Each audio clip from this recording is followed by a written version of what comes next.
I do like that idea. But I then personally again, really like. Oh, go ahead.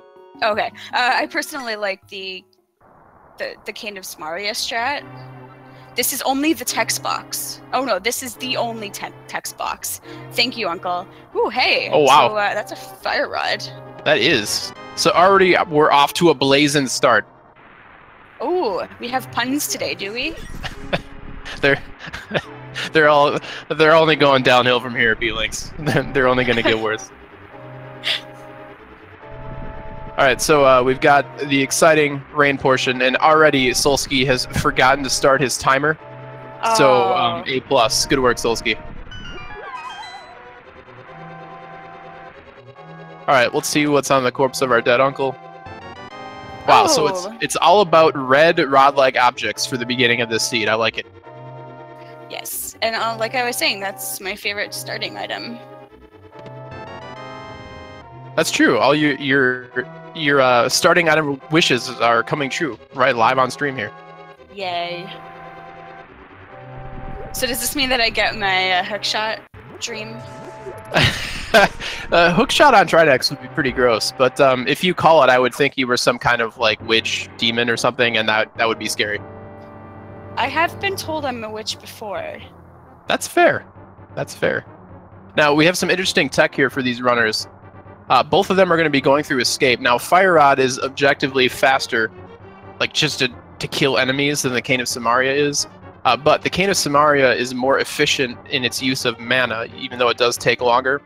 So these runners are going to have some interesting choices. Once they get done with the front of escape, if they don't have any bombs yet, you might see them switching to Cane of Samaria to, you know, kill more rats or kill more soldiers and attempt to farm up bombs, if they believe that's worth their time, that is.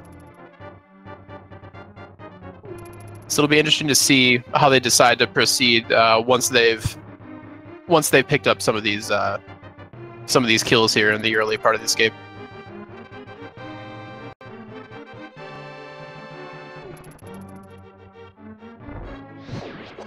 All right, so we've got guards being burned alive, and again, it is faster.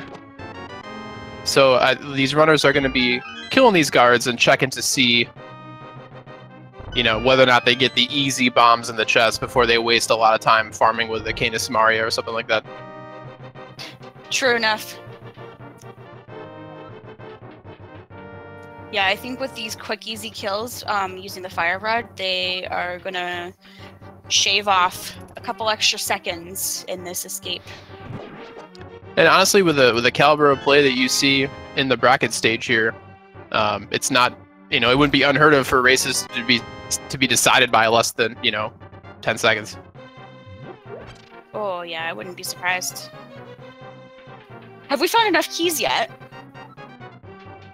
I demand more. Well, I mean, I guess it had to be either there or in the chest inside the dark part of Escape. Well, they have not.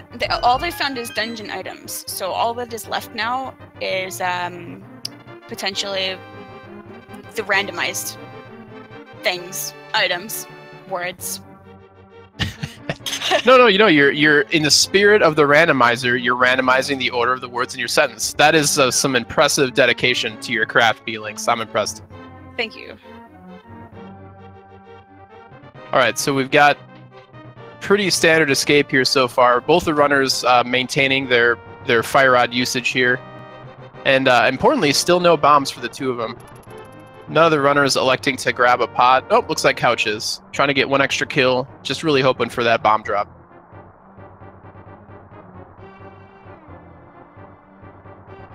And wow, no bomb drops despite the pot usage. Very sad. Maybe the ropes or the rats will have some. But the dream is still alive. Alright, well, Zelda's a big help at pushing that shelf away. So we'll see if... super strong. We'll see if, sorry. Oh, I was say, we're going to see if, you know, how much these runners are going to take the time to kill rats. Couch opted to go pick up the tiny magic refill. Oh, Solski expertly using the fire rod to get multiple kills per hit, but is not rewarded by any bombs, unfortunately. Yeah, so it looks like the snakes, or the ropes do not have bombs in their prize pack, so that's unfortunate. They got $20 though. That's not nothing. No, it's not. You could buy plenty of bombs when you're outside of Escape, and it's a lot less convenient. Yeah, but then they have to come back here. It's just really inconvenient for them. Alright, so we're seeing Canis and Maria strats. Good cluster of rat kills there by Solski, but man, the bombs are nowhere to be found. Oh, man. Yikes. Yeah, so I'm going to go ahead and say there's something important back there. Well, because that's how that always works, right? Oh, a full magic refill. Oh, yeah, that was definitely fortunate. A second full magic refill for Solski. Oh, no. So that means that the rat's prize pack is magic refills. So chances are they are not going to be finding any bombs. Oh, Couch! The last possible kill you could have in that room, and it's a bomb. And meanwhile, Solski picked up his. They each got their own 8-bomb prize pack, so... Oh, man. And of course, because they got the bomb drop, there was nothing in the other side of Escape. So, you know, why? If there had been no bomb drops, there would have been 2 progression items back there, guaranteed.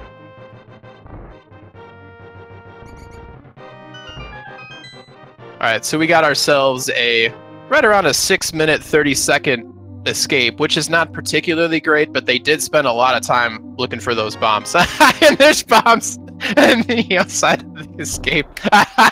Wow. Are you looking for because they have enough now. That is the Sea just giving them the old middle finger. Wow. Oh, Alright, we got ourselves... Yeah, go ahead. Oh yeah, we got ourselves a map check. So that was a Crystal 5 and 6 in Hera, and then regular crystals in both Eastern and Desert. So that means 3 pendants are going to be in the Dark World. So if you guys were hoping for a potential Jet Seed, it could be on the table. We'll have to see. Solski is going for the Lumberjack tree check without the boots. A bold move. Let's see if it pays off for him. I think it's probably muscle memory. Oh, silvers. Oh, no. I need bombs. He's taking all those extra bombs he got on the outside of Escape. That is so unfortunate. Well, both of these, pretty much every runner that has reached the bracket stage of this tournament is more than capable of executing on Silverless Ganon. But, you know, why do it if you don't have to? Yeah, that's exactly right. And I have a feeling that unless Aghanim is hard required for progression, we're not going to be seeing silver arrows in this seed.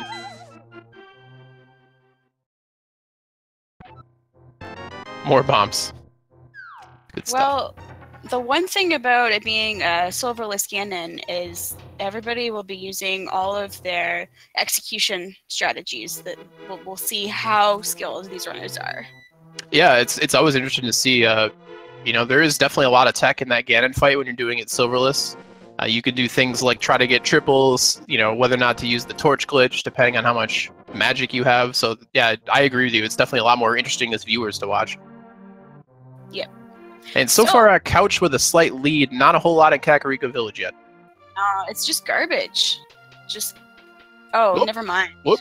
Yeah, you know, you said that where right before the bombs dropped, you were like, psh, there ain't no bombs in this escape. So I need you to tell me what you think are the wrong lottery numbers so I can win the lottery. Okay. Meanwhile, Moonpearl pickup in Kakariko. Solid stuff. It's always nice to pick that up before you're going to be heading to the South Shore, because that keeps the fake flipper options alive.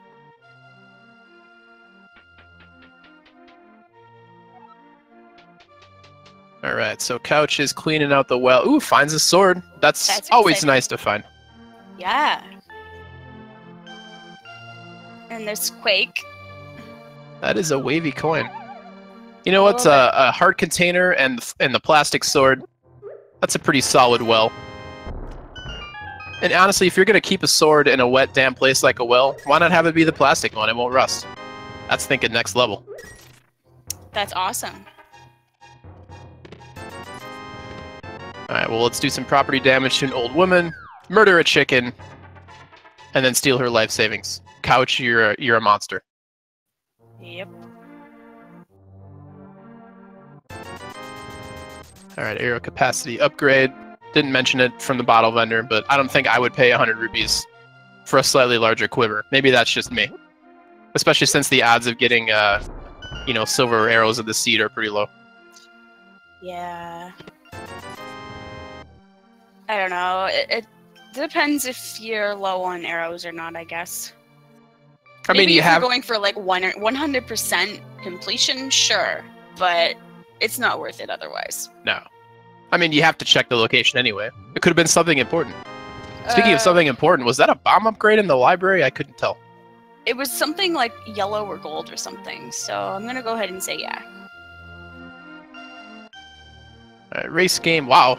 We have found a lot of the triple boom locations so far. Not a lot of bombs left in chests here. Alright, chat is telling us yes, bomb upgrade. So Twitch chat has never once ever lied to me, ever. Never. So I'm gonna trust Never ever. Totally legit. Solski, are you blind checking the race game? This is a bold move. It's not gonna pay off, but it is a bold move. Well, a lot of them have been doing that. Blind checking the race game in like Triforce Hunt is a statistically pretty good play. And Solski might be thinking, you know, I didn't find a whole lot useful inside Kakariko, so maybe he's thinking that something, you know, in the race game was pretty high potential.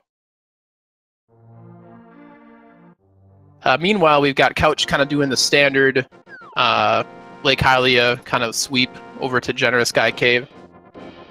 Solski is gonna follow suit. I feel like it would be hard to, you know, fight Octoroks in a full piece suit. I feel like that would get in the way. Maybe that's just me. See, because you said the word suit, I was trying to make the.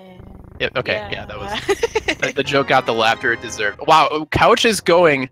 He's going for. Is this the Agina cave check? Oh yeah, it sure is. Bootless, Medoraless, Agina cave check. This is a bold move by Couch here. If he gets something good, he'll be pretty far ahead of Solski in the early game. And if it's garbage, he'll just have thrown away the little bit of lead he got from not checking Aghanim Tree. I don't know. A few people do those checks. Oh yeah, in a one-on-one race, you're not playing the field like you are in a nightly or the big weekly. You know, you're just paying your opponent. If you're paying your opponent, that's bribery. We don't allow that. No, let's not. But yeah, when you're just playing a tournament race one-on-one, sometimes those, you know, journeys for a far out item can really yield benefits, but sometimes it just ends up costing you time, like it is for Couch. He is checking the ledge item, and it's a big 20. Yeah, still nothing. Okay, Solski, let's see what we have in Mini Moldorm Cave. Nothing. Nothing. Nothing. Nothing. Ooh, something. Yeah. I was gonna say that was a pretty Garbo Generous Guy cave there, but you know, power gloves, they are sort of required. Yeah, the power gloves are good. They're needed for getting into Dark World. So now they need either a hammer or another lift upgrade. Yep. Doesn't open up a whole lot logically yet. Basically just Zora.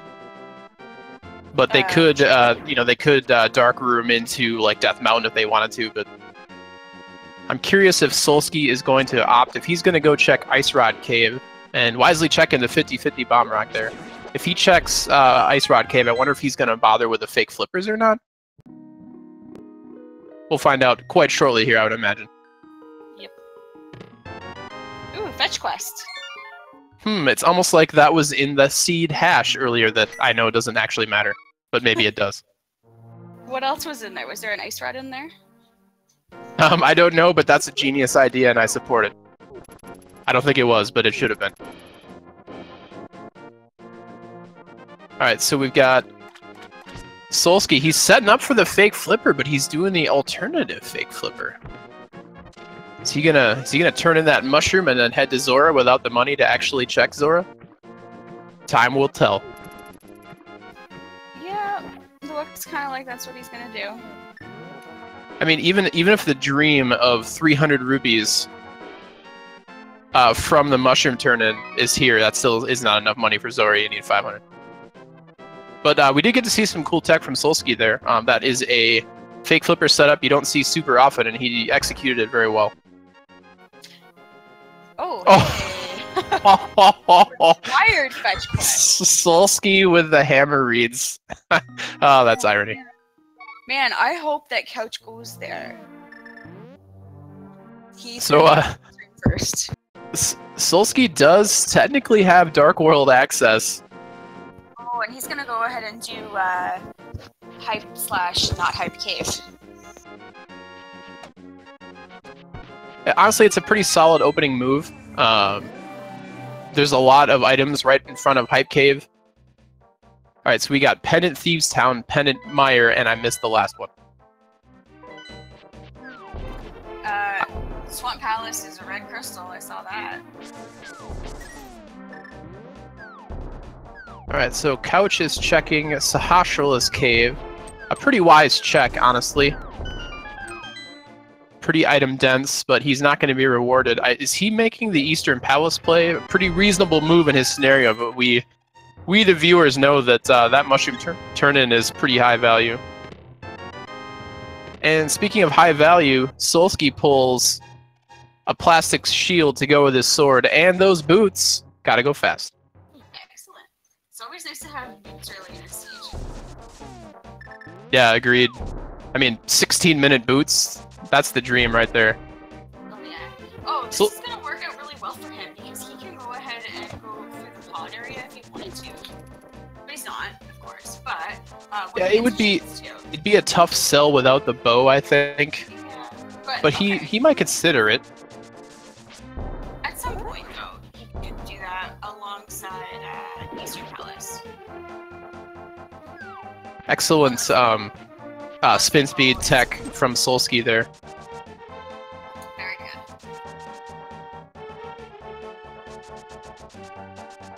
Alright, so we've got Solski heading up to, I think, Catfish? That's gots to be it.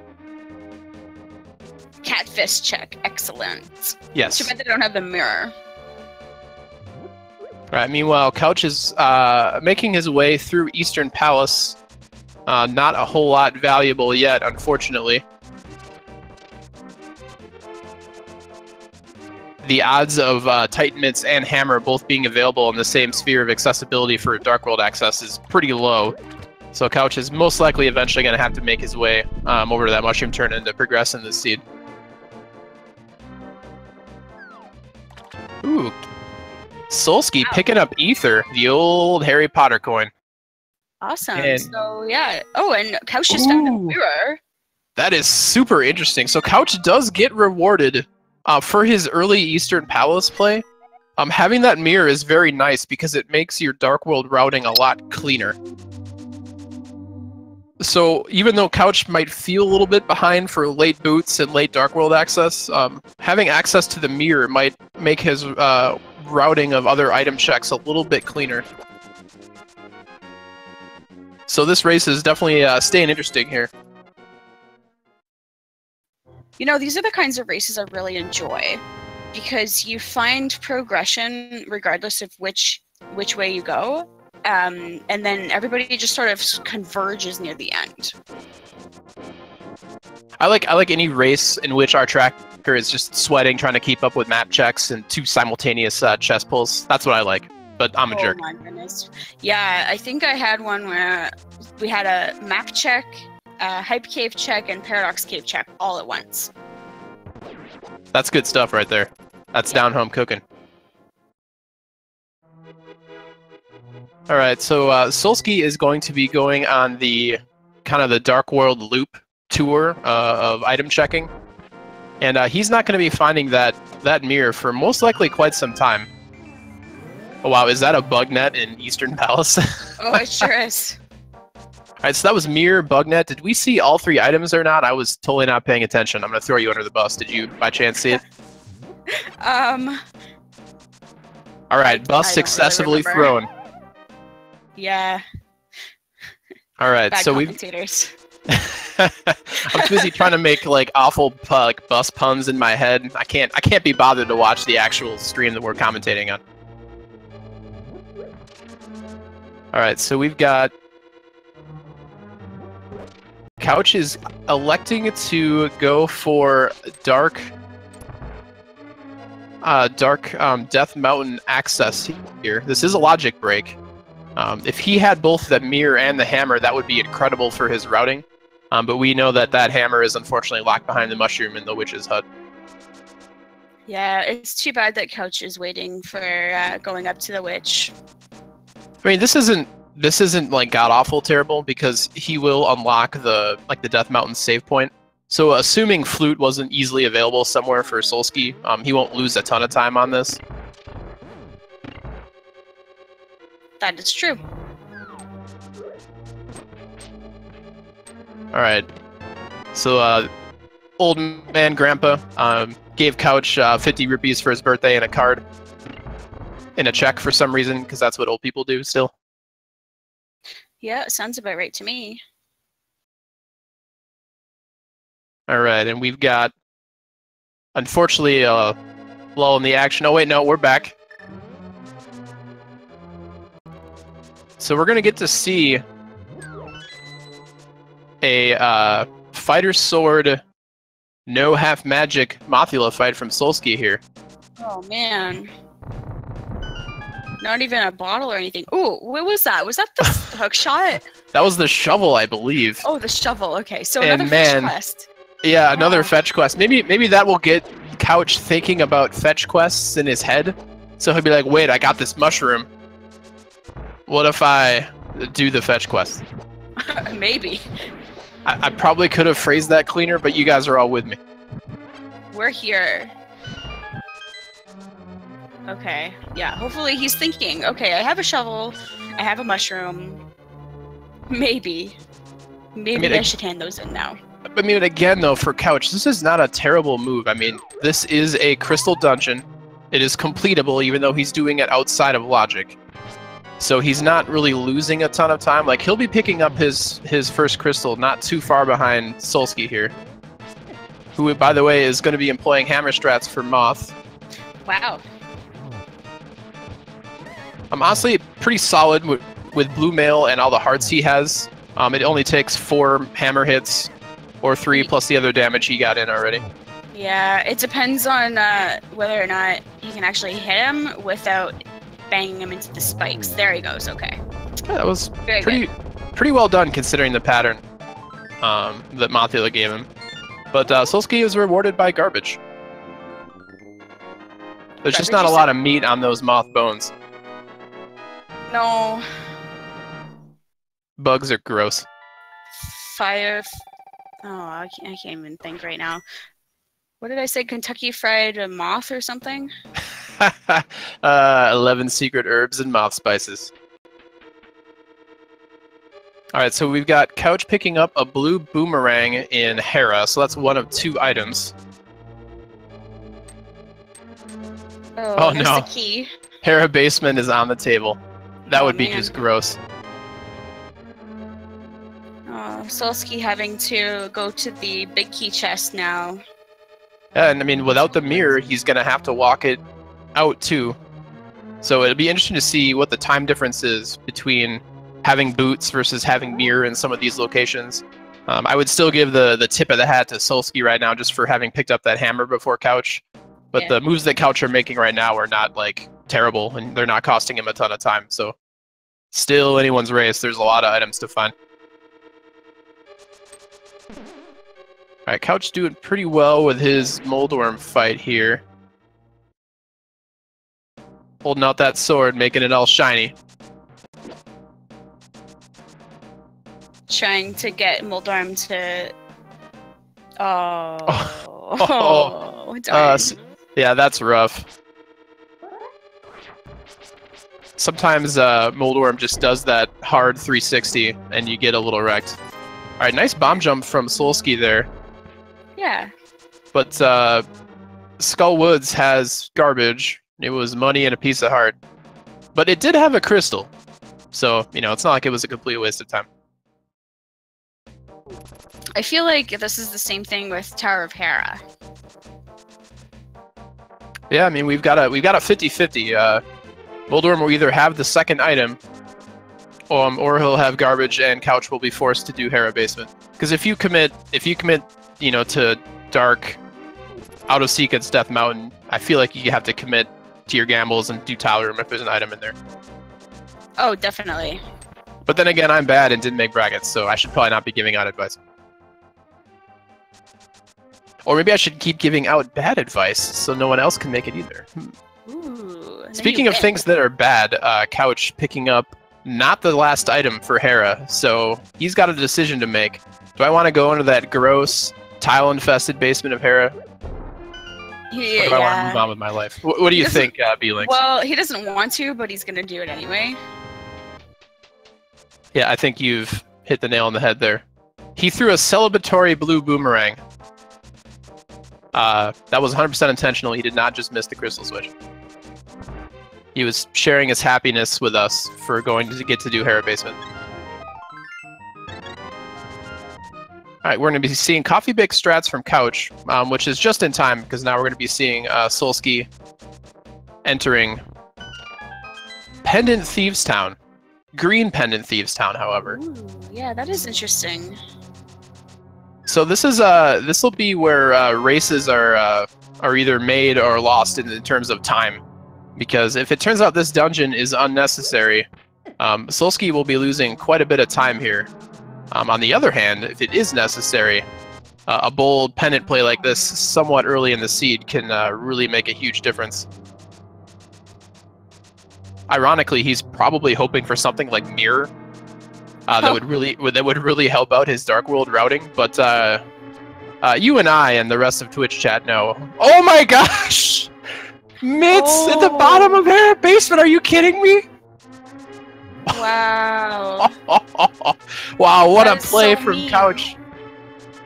Now that's crazy, because Couch knows that this Mitts find was outside of logic. So in his head, is he wondering, oh my god, was like Flute or Lantern somewhere that I should have found, and that's what my Dark World access was? That's crazy. I mean, we know that not to be true, because we know that Hammer is in the Witch Hut, but I think this might put off Couch's Hammer find for quite some time. Yeah, he's going straight to the Dark World, I think. Oh, wow. Oh, man. That is crazy. See, this is why you always do Hera basement, kids. Never put it off. It will always be garbage until it has Mitts in the middle of your bracket race. Wow, and Solski gets the God Pixel in the Hellway in Thieves Town. Just dashed all the way up. That was glorious. Beautiful. No matter where I look on this stream, I'm seeing sweet plays. Alright, so Couch has got an interesting predicament. He's outside of logic on an item that's up over his opponent, but he is missing that key item of the hammer.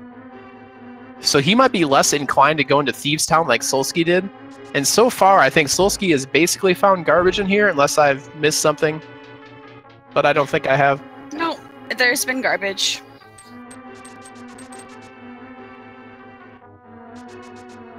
Well, I mean, I guess we got to see Solski make the sweet God Pixel in Hellway, so that was worth the price of admission.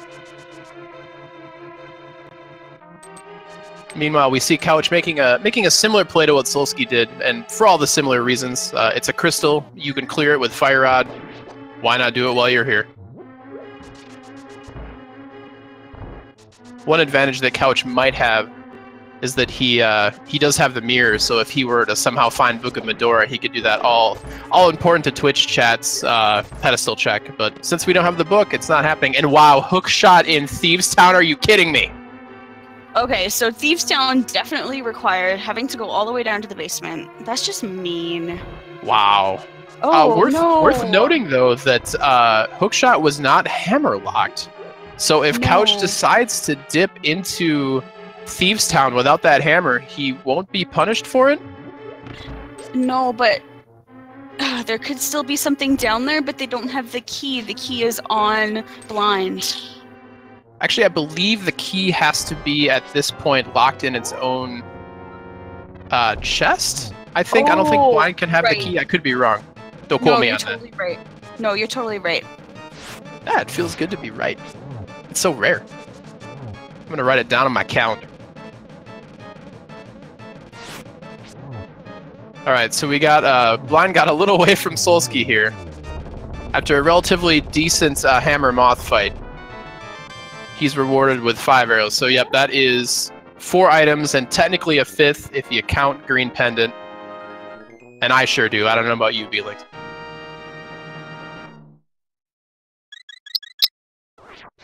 All right, so Couch making his way over to Mothula. He'll save a little bit of time over Solski here with his use of the mirror. But that'll be about it. He'll have to make the really hard choice to go into Thieves Town without Hammer to stay on pace with Solski right now, I think. You know, I don't think he's that at much of a disadvantage because the hammer doesn't really impede too much into progression, especially now that we know what is in Thieves Town. That is true, and of course, armed with the mirror that Couch is, he might be able to route that in together with like a catfish or pyramid check or something like that if he decides to head over in that direction. But without the hammer, he's gonna have a hard time getting on to the east side of the Dark World without flippers, which we just found in the dig game. Oh, that's pretty important to have. That's handy. That's just randomizer convenience right there. So yeah, this is a pretty divergent seed in terms of routing, just because of the small decisions that these runners made at the beginning of the seed have really just kind of blossomed into 2 completely different routes. So I think it'll be very interesting to see, you know, how this all comes together at the end. Yeah, this is what I live for right here. Yeah, if this kind of amazing randomizer action isn't keeping you glued to your seat, B-Links and I can't help you. Then that you're not a true rando believer at that point. And Solski immediately takes those flippers and says, "I gots to find me some progression with him." That's true, yeah. And Solski, importantly, is totally on logic right now. So he can make decisions based on what he's found a little bit more different than what Couch can do. Because Couch knows that he's either, you know, with that mitt find, that he's off logic, and anything he finds with mitts is technically off logic until he finds some way that would have gotten him to Death Mountain in the first place. Yeah, absolutely. But, you know, then again, Couch is an entire crystal up over his opponent right now. That's not nothing. Absolutely, yeah. Now, is he gonna go into Thieves Town while he's here? I'd be surprised if he doesn't. Is Solski making the Eastern Palace play? Not routing it in with Pod without the bow. Well, he'll be rewarded from this decision because he will pick up the mirror here. This is a pretty interesting check for Solski because having put off Sahasrahla this early, he's probably... Oh my god! Oh no! Thieves Town was loaded! Wow. So Sahasrahla had the bow. That is absolutely ridiculous. Wow. So Solski, I'm wondering if he's going to run down and activate the portal and just do Pod and Eastern at the same time. Oh no, he doesn't have the mirror. So yeah, he doesn't know that that's a thing. He has to go here first. Oh, that would have been nice. I'm getting my seeds confused, B-Link. Send help. Oh, that's okay. Oh my god, I am like shocked still. Yeah, that's a crazy read. So Thieves Town needs to be done relatively quickly for Couch to stay on pace for Solski's item acquisition here. Yeah, I don't think there's too much for him to check over this way unless he decides to go ahead over to check the graveyard ledge here, which, okay, that's what he's gonna do. Yeah, I mean, honestly, if you're trying to be efficient in your clearing, I do like this routing from Couch because if you put off this check, you kind of orphan this graveyard location. So getting it done now and being able to, once you find the boots, come back and do these so-called flanctuary chests, the graveyard and both the rocks that are boot locked, lets you get them all done at once without having to go back to the light world if you so choose. So the routing makes sense. Oh, and the Oh, wow. That's another good find. Oh, wow. So Solski, this seed is absolutely ridiculous. What a race. So we've got incredibly divergent item routes right now. Solski's going to have a hard time going back to the Mirror Ledge, I think, because he's already checked that area in the Dark World. So if Solski ever save and quits to Sanctuary and then does just the King's Tomb check into Flanctuary, the Bonk Rocks, I mean, he might decide to do that after he finds Mitts in Death Mountain. It's crazy. I can't analyze all the possibilities. I need a calculator, an abacus, and like 3 interns. Make it happen. Okay, I'll get right on the intern piece. Also, I'm going to need somebody to show me how to work an abacus. All right, we've got enough dumb math jokes. We've got Couch heading into Thieves Town. Now, he basically needs to go into Thieves Town and complete it sooner rather than later to catch up to some of the item progression that Solski has picked up. And we're probably going to have the answer to that question pretty soon here.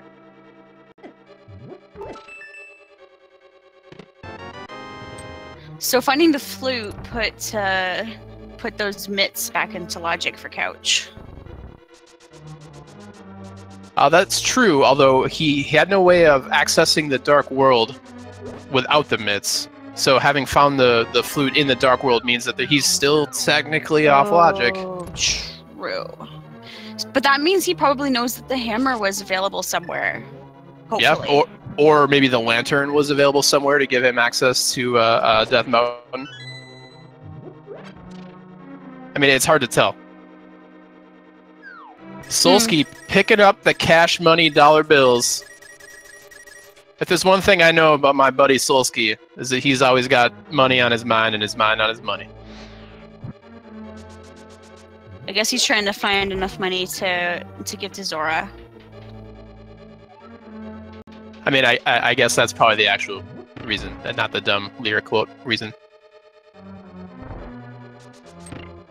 Alright, we got ourselves an active swag duck on Couch's side. Excellent. Please in the crowd, if there's one thing Twitch chat loves, it's troll pedestal seeds and the swag duck anthem. Oh, we got Couch going into Thieves Town, but he's made the deadly mistake of putting the mirror in his hand, which makes me worry that he's going to check these first 4 and get the H out. Yeah, but there's no items here. It was just the map, compass, and the 2 keys. So, oh, yeah. Yeah, you are 100% right, Felix. Yeah. I don't know if it was 2 keys, but anyway, it was garbage. So he's gonna have to go back for more. Yeah, he might be incentivized to keep going if the front of Thieves Town was so bad. You're right. I mean, we're gonna find out in about 20 seconds whether the dream is alive or dead. Absolutely. On Solski's side, he did a really clean Armos Knight fight. Finished that up, got a crystal, and I believe he got a 5 arrow upgrade or something that wasn't really that important. Oh no! Oh, Couch! Couch! No! Oh! No. Oh, that is Trubs for our boy Couch right there. Well, hopefully he goes back at some point. He's gonna run out of things to do. So. Yeah, I'd have to agree with you. I mean, it makes sense from from Couch's point of view. He's like, all right, I checked the easy parts of Thieves Town. I'm off logic. How much of a pendant dungeon do I want to do? Yeah. It's always a hit or miss, right? Sometimes you end up sinking too much time in the dungeon. Sometimes you end up missing something really important. Like I don't know, the hook shot, the bow. Yeah, like the hook shot and the bow in a pendant dungeon. Gross. Oh, man. And it's also tough for Couch because he's already been to the Sahasrara area. So, he's a little less inclined, I think, maybe to include that green pendant in his, chest per minute mental calculation. True. He's probably good enough to not need, an abacus, would be my guess. Ooh, are we going to see fake powder from our boy Couch? Oh, yeah. He's So just this is gonna a- just Yeah, keep it's a going with all these sequence breaks. Yeah, you are totally right. For those of you that don't know, if you run out of magic and spam Canis Samaria and quick menu to the mushroom, it will generate a fake powder like you just saw. So even though Couch doesn't have powder, he was able to use a minor glitch that is totally legal in this tournament to check a location you would not normally be able to. Unfortunately, his cleverness is not rewarded with sweet progression, but an ever-increasing, quiver. Yeah. Meanwhile, on Solski's side, he found a Master Sword in the first chest of Pod. It is... Oh, so that makes Pod bow-locked. Yeah, it looks like. Although we'll have to see what's in. I haven't been counting keys. I've been so glued to Couch's side of the screen that I missed it. No, okay, so the first chest was the Master Sword.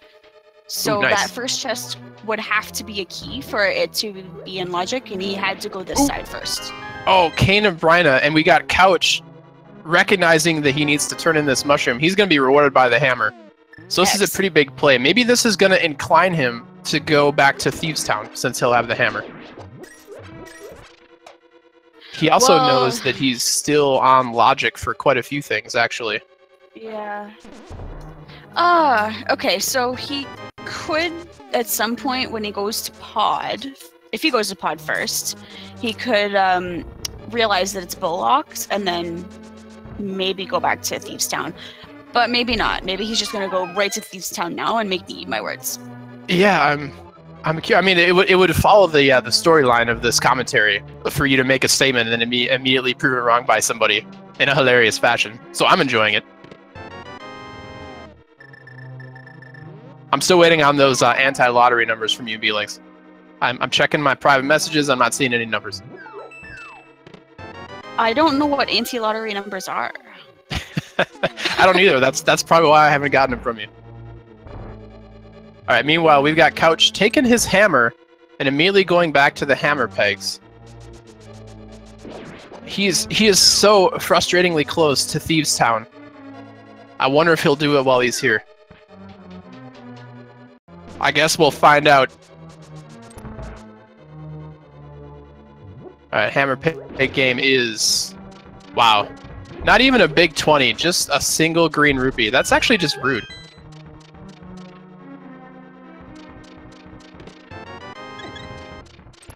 Meanwhile, rest of Pod, not looking super great.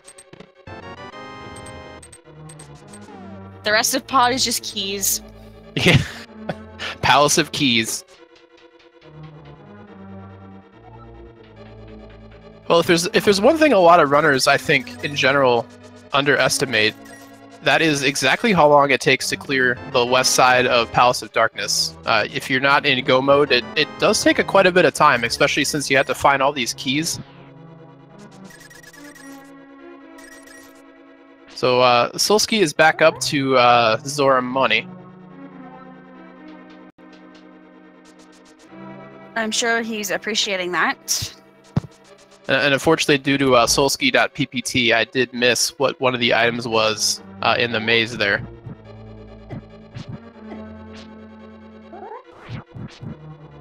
And it looked like there wasn't anything in Dig Game either. Or am I forgetting something? Oh, Dig Game was flippers. Oh, right, flippers. So, okay, never mind. I was totally missing that. I mean, they are basically clown shoes. They're forgettable. Unless, of course, you're trying to get into Swamp Palace.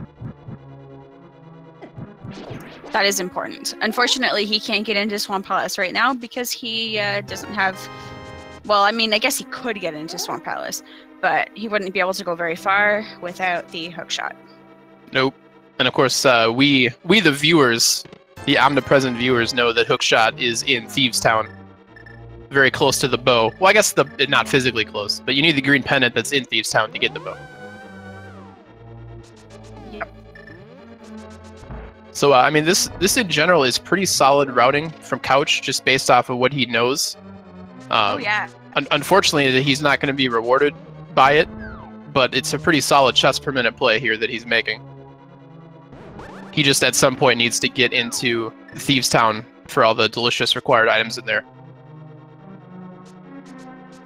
Although I guess Yeah. it is worth pointing out that if he wanted to do something crazy, like if Couch wanted to go into like Pendant Ice Palace, he could.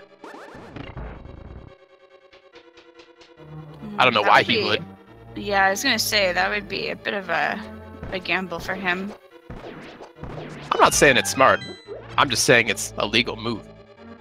Legal, eh? We're talking about legal things now? get the rando lawyers in here. We're starting precedents here in the Link to the Past randomizer tournament. Alright, Couch is, because he came into the Dark World from the North of Kakariko end, he was not able to hit up Hype Cave first, so he's probably hoping that the dense concentration of chests in here will give him payout. He will get a little bit in the form of boots. Unfortunately, he will have found boots about 25 minutes or a little bit more behind his opponent, which always sucks.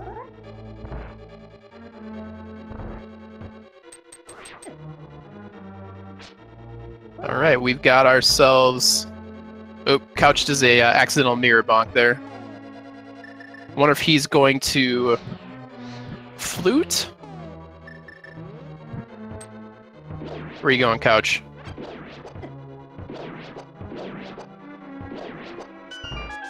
Oh, okay. He's going into... maybe he wants to check out the Mire Shed area. With boots, he knows that he'll 100% be able to clear desert, and it is a crystal. So this is a pretty smart play by Couch, actually. I agree, yeah. A bombo is required, so that's good. It means that he's not going to try and follow a red herring in some Misery Mire right now. Yep. Although, for all we know, it could still technically... Well, no, because Bombos, we know where the other medallions are, so even if Turtle Rock is Bombos, they won't go in there. Unless, of course, Ice Rod is in there. I'm not saying, I'm just saying. You're not saying? You're just saying? Yeah. I mean, I wouldn't want to say it, but I'm saying. You know what I'm saying? I do know what you're saying. Alright. I hear what you're saying. Alright, let's see what is in Checkerboard Cave by Couch. A lame piece of heart. And a slightly less lame full heart container by Solski, but still technically lame. Well, it's nice that they have, 13 hearts? Well, Solski, anyway, has 13 hearts. So that's nice. Yeah, with early blue mail and a plethora of hearts available, that does make, a little bit more leeway. I mean, both these runners are pretty good on the execution, but why force it if you don't have to? Oh, for sure. I know that it's a lot easier to do the execution when you're not worrying about your hearts. I got a little distracted there with the master key that Couch just found. It was boot locked. Yeah, boots were logically required for desert. Yep. So we'll see if anything is in here besides a all-important crystal. Yeah. So far, it's just a quiver. That was a bomb upgrade. Was it? I can't read. I never learned how to read or look at pictures. Oh. Send help. Okay. Along with the negative lottery tickets. Yes. Cool. I'm asking a lot out of you. All right, that's Tempered Sword in the Waterfall of Wishing. And Couch just picked up the second, the shield upgrade there, the fire shield, so that's nice too. I'm kind of curious if he already picked up both items. Do we know this is Map Compass? Yeah, no, he's found the, whatever that was that he just found. The big key, there's the compass. So yeah, Lamulus has an item. Alright, well, Solski's already got the hammer, so let's see what we get from Zora here. Oh, a big 20. Come on, Zora. That's the worst deal in the history of dance. He throws a bomb at Zora. Life lessons, man, from a fish. Yikes. Never trust a fish. Turning the power of investment into, less. It's a tough life lesson, but it's important to learn from somebody. Zora's teaching you that before you have to learn it on the streets. That's deep. We're all about, philosophical discussions here at Link to the Past Randomizer.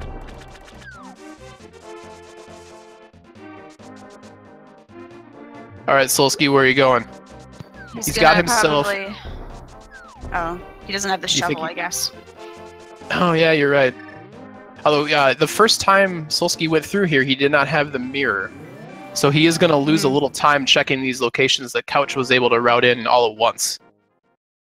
So that does lead back into kind of what we were talking about before, that even though Couch is not on the road to some required items, his clearing is relatively efficient, which will save him some time over Solski in the long run if Solski has to keep digging for stuff. Absolutely. I think this is still great. It gives him a chance to think a little bit of where he can go next. Yeah, I mean, the longer Solski doesn't, the longer Solski puts off Death Mountain, the longer he's not going to have mitts, and the more, the more Couch is going to be able to press his advantage from getting those early mitts. So it looks like Solski's going to go ahead and go into Swamp Palace now. Definitely a logical thing for him to do at this point, because he does have everything he needs.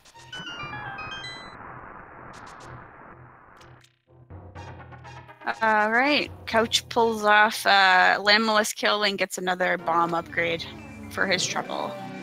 Man, this seed has been all about heart containers and quiver upgrades and bomb upgrades. It's a high capacity seed. Yeah, well, that means all of the value is later on deeper into all the dungeons. Very true. And in fact, because Solski is kind of running out of places that aren't Death Mountain to check, I wonder how incentivized he is going to be to check left side of Swamp, which may or may not contain value. And having found a compass in the very first chest, that means at bare minimum there's one item on the left side of Swamp, so... True, yeah. We'll see what he decides to do. We've got Couch heading up Death Mountain for the second time, and his opponent hasn't even been up there once. Now, Couch does not have the hook shot, so he can't get to the east side of Death Mountain that way, but he can go with the hammer and the mirror, which is exactly what he's doing. Oh yeah.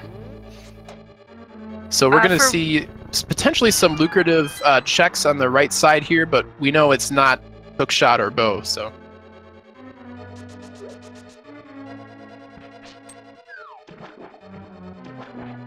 God, I hate dead rocks. I don't know if there's anything else that they're looking for at this point. Well, Ice Rod. Turtle Rock could technically be Bombos. We don't know. And honestly, for Couch, I think just having that knowledge is almost worth the price of admission at this point. If he knows he's got, he's got a whole bunch of other items he's worried about, but knowing that fact, I think, is almost worth the trip. And for those of us that are joining a little bit late in this ridiculously awesome, crazy, ridiculous, different routing race, Couch has one form of advantage over Solski because he found the Titan's Mitts off Logic and Hera Basement, which is crazy. Meanwhile, Solski decided to go into Green Pendant Thieves Town to pick up both the hook shot and the bow, which were the Green Pendant turn-in. So these runners have had incredibly different routes throughout this whole seed. So it's too early to tell who's going to win, but I'm in it to win it right now as far as enjoyment levels. Oh, absolutely, yeah. Very strange indeed.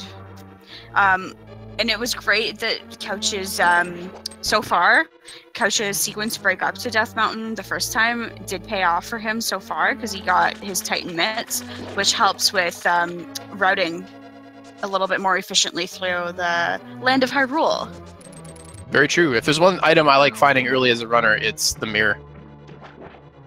If there's one thing I don't like, it's going into Death Mountain and going into Paradox Cave and finding a whole pile of garbage like Couch just did. Yeah, that wasn't of value at all. Well, I guess technically it had value because there were rupees. Not the kind of value that we're looking for, though. But I guess the other rap lyric I can mention is it's true in Randomizer, because mo money, mo problems is totally true, because if you keep finding money, you don't find progression items. True. So then you have more problems. Now we're getting philosophical deep. Wow. All right, so Solski checking left side of Swamp is only rewarded by 20 cash dollar monies and the cape. Now we already saw Bumper Cave and we know that it has nothing. So outside of the general usefulness of cape and maybe the Ganon fight, left side of Swamp is a bust. Yep. So that is 100% time loss for Solski there. Meanwhile, Death Mountain is proving to be not very useful for Couch here. No, and he's not going to be able to do anything in Hookshot Cave, other than maybe the first chest here, which is what he's definitely going to do. Solski's having a bit of trouble here. Yeah, you gotta statue on here. you gotta take the skull off before you. The cane of Samaria. I don't know. Well, actually, I'm not. Does the cane work from all the way that screen over? I guess I've never tried it. Meanwhile, Couch is not rewarded with the hookshot like he was probably secretly hoping in Hookshot Cave. But we're gonna get our glimpse here. Is Turtle Rock Bombos? That's the only missing medallion. It is vanilla. We got ourselves a Quake. Okay, so Couch, are you gonna go in there right now? Oh, is he going into... we do not know where the ice rod is. For all we know, this could be a crazy play. Yeah, who knows? He could definitely get the ice rod here. We have the can of burner, he does not have the can of burner or the cape, but Solski does. So that does put Laser Bridge in logic. Yep, very true. And yes, chat confirming my suspicion. Cane does not work. Yeah, I think the block just despawns because you go too far over. Thanks, Twitch. Oh. Twitch chat has been unusually helpful. I mean, Twitch chat is always helpful and They're never always trolls so us. helpful. What Kappa. did Solski do? Did Solski go out to check the big key chest?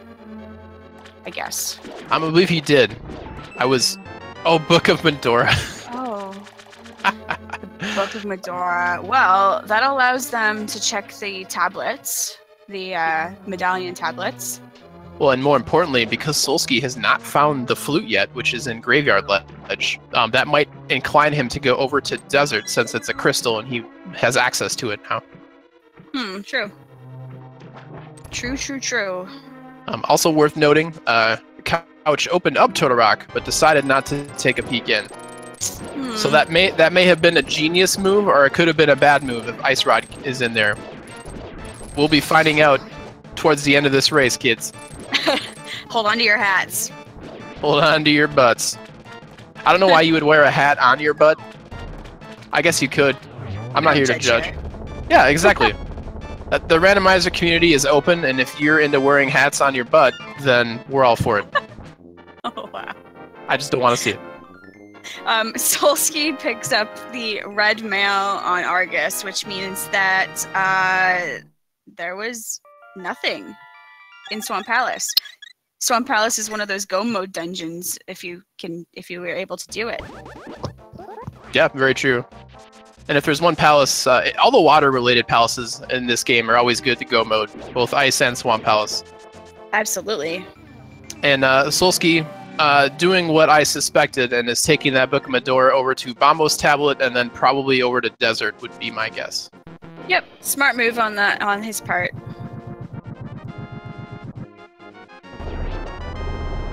More money. He needs to get back his investment that he lost in the Zora futures market. Yeah. All right, Couch has been awarded with his Ether medallion. Easter medallion. It's got a picture of a bunny and some eggs on it. Harry Potter medallion. All right, so Couch picking up his sword upgrade. That's always a nice thing to find. Like when you're worrying about go mode, the last thing you want to be thinking about is how do I route G Tower to pick up more sword items so I don't end with fighter sword.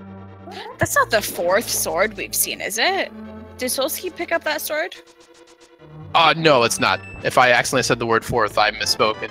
No, that's just me being confused. All right, well, you're in good company because I don't know what's going on. All right, so we got Couch about to learn a hard life lesson here. Don't trust strange fishmen that live next to waterfalls with your life savings. It is a good life lesson. All right, so Couch's moves here could be important.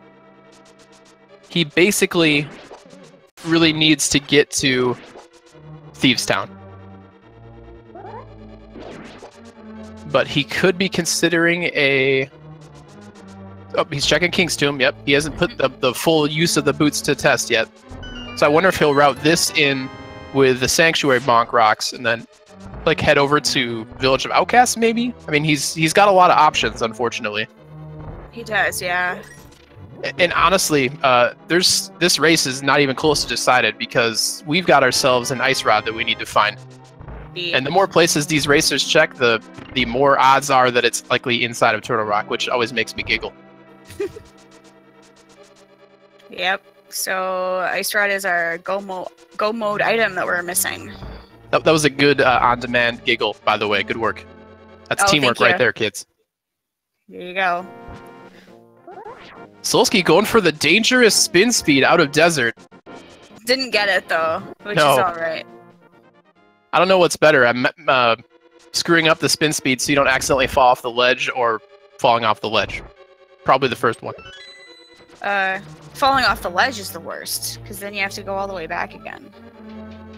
Well, technically correct. It's better for us because we get to laugh at it. But then again, I'm not a very nice person. All right, Couch slashes of frustration at finding the silvers and lumberjack tree. Yeah, I'd be upset too. Especially when you're still holding a Master Sword. The difference between silverless Master Sword and silverless Tempered for Ganon is pretty significant in terms of time and execution. Alright, so we've got Solski on his way to crystal number 5. Couch kind of roared ahead early with a crystal lead, but has been doing a lot of unnecessary clearing at this point, unfortunately. He's been pretty efficient in going about it, but at the end of the day, it is still unnecessary clearing. Yeah. So places where Ice Rod could be, we haven't seen Ice Palace yet, which would really be on flavor, really. If you got an Ice Rod, you got to hide it somewhere. Don't you think that makes a lot of sense? Oh yeah. And it could also be, it could technically be in Misery Mire, although we haven't found Bombos yet, so we don't know if that's even accessible. Like Bombos could be in Ganon's Tower. True. It could be. Ice Palace is probably, it's either in, like they're gonna either have to go into Ice Palace, or they're gonna have to dip into Turtle Rock and hope for the best. Okay, so Couch is now going to get some really important knowledge. He is going to go into Pod and realize that it is bow locked. And then he'll be able to know from there, okay, now where is this bow? That's true.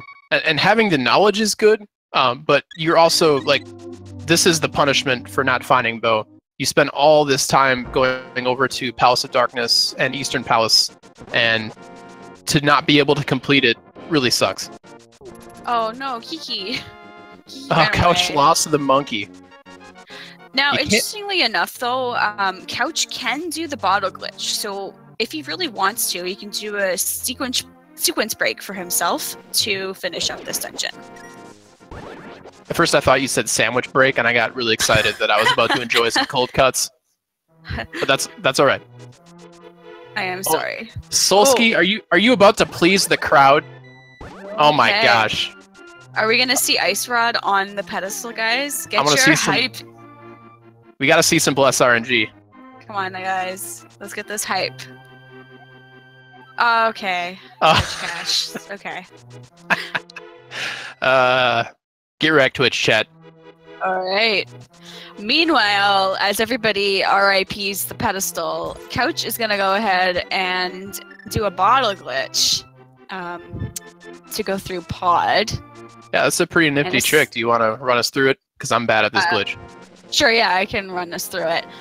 So basically, he can manipulate the camera in such a way that he uses the potion just as he goes into a certain area there, and if he goes to the right-hand side, you can see now that it's moving the camera a little bit, and then he just moves the Armos off the screen. Not Armos, whatever those things are called. And then Mimics. It opens up as if they weren't there. Mimics. Mimics are moved off the screen, and the game thinks, oh, they're gone. I guess that he finished them off. Let's open the door. Yeah, unfortunately, his reward is the crappy cane, and I think a small key. Yeah, there we go. Well, more importantly, though, this allows him to at least get another Oh wait, does it get him? No, never mind. It won't get him a crystal because he still needs to. He needs to get the moderately good looking statue at the very end there. So I guess not. Yeah, very true. Question in chat. For those that might not have seen the bottle glitch, while technically most camera glitches are considered major glitches, before the tournament started, the admins did specifically mention that this trick, which I believe is relatively new, is considered a minor glitch as far as the tournament is concerned. So it is 100% legal to do. It's kind of a niche trick, like you don't see it come up too often because you can't find the bow in, bow lock pod, obviously, and you still need the bow to complete it. So there's not a lot of scenarios in which it makes a ton of sense to do it. It did in this case for Couch, but it's still a pretty nifty trick. Meanwhile, Solski, picking up one of the key pieces that had him behind Couch for so very long, which was the flute in the graveyard ledge. Now, the flute could not technically be required, but when you find the flute in a place of progression, it makes you wonder that maybe I should be going into a pendant Misery Mire at some point. Well, this at least lets Solski know that oh, okay, now I can go up to Death Mountain area. Yeah, exactly. Yeah, he's been fighting, or rather, he's not been fighting the logic. Without the lamp or the flute, it's basically a no-go on the logic for Death Mountain.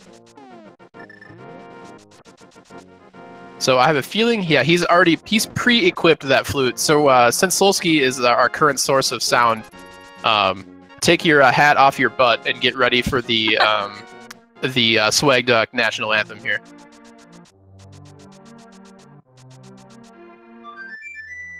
Oh, that's good stuff right there.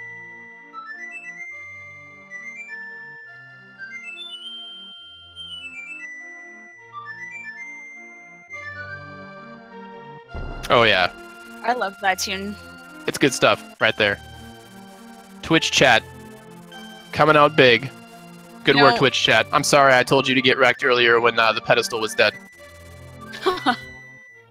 Actually, I'm not sorry. When you play that song for the Stumpy guy, I cry every time.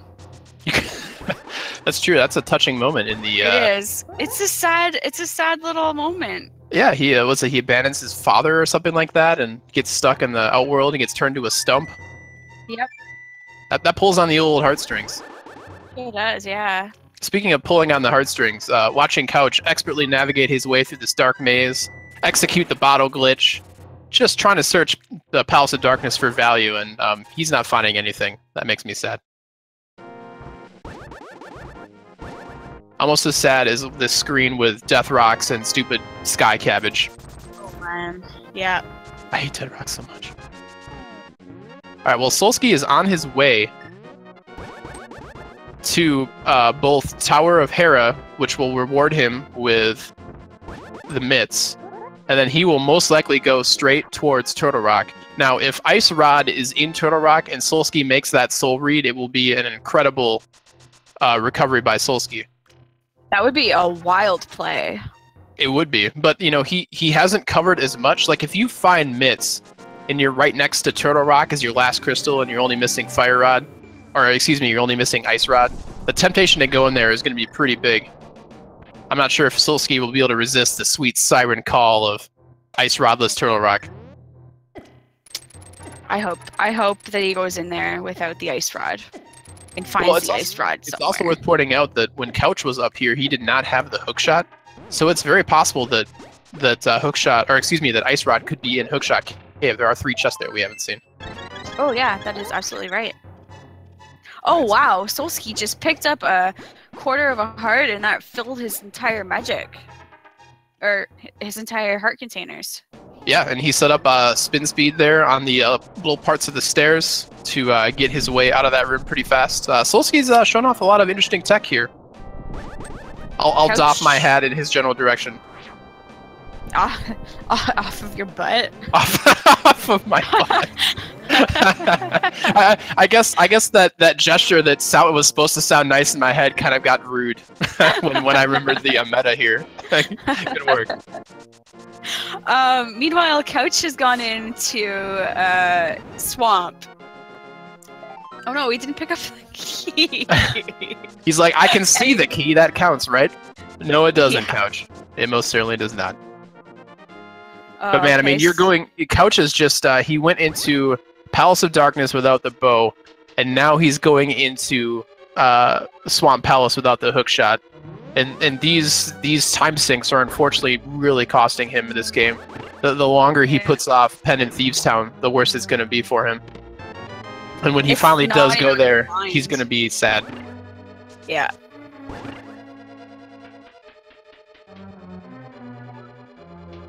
But I mean, when you go into hookshotless Swamp Palace, you're committing to doing left side. You're just hoping against hope that the hook shot's over there.